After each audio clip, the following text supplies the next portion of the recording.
Chers membres d'Église et chers amis, bonjour.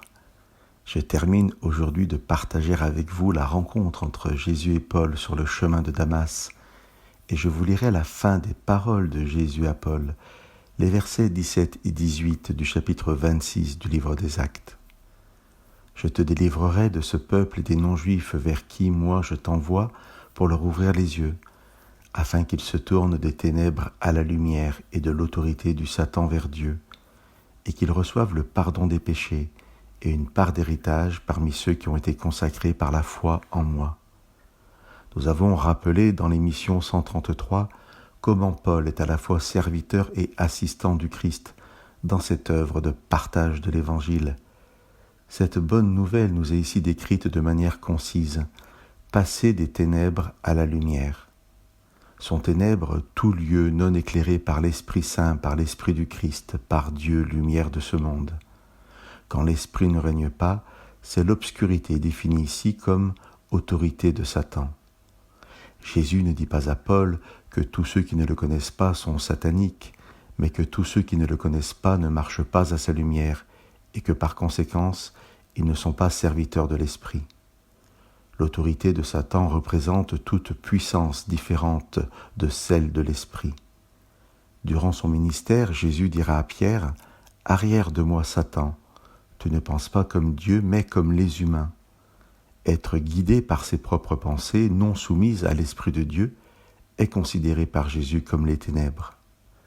Face à cette réalité, la caractéristique du message de l'Évangile est que la solution commence par ce que Dieu donne.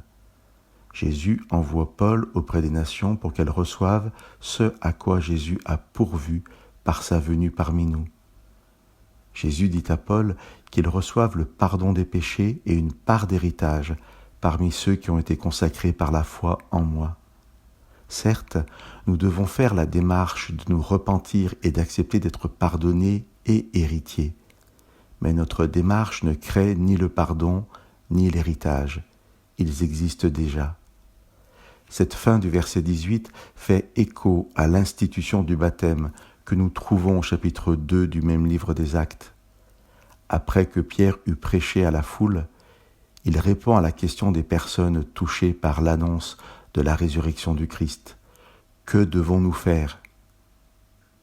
Pierre répond par ces paroles, « Changez radicalement ou repentez-vous, que chacun reçoive le baptême au nom de Jésus-Christ pour le pardon de ses péchés, et vous recevrez le don de l'Esprit Saint. » La consécration par la foi en Jésus dont parle le Christ au chapitre 26 fait écho au baptême du chapitre 2 et la part d'héritage à la réception de l'Esprit.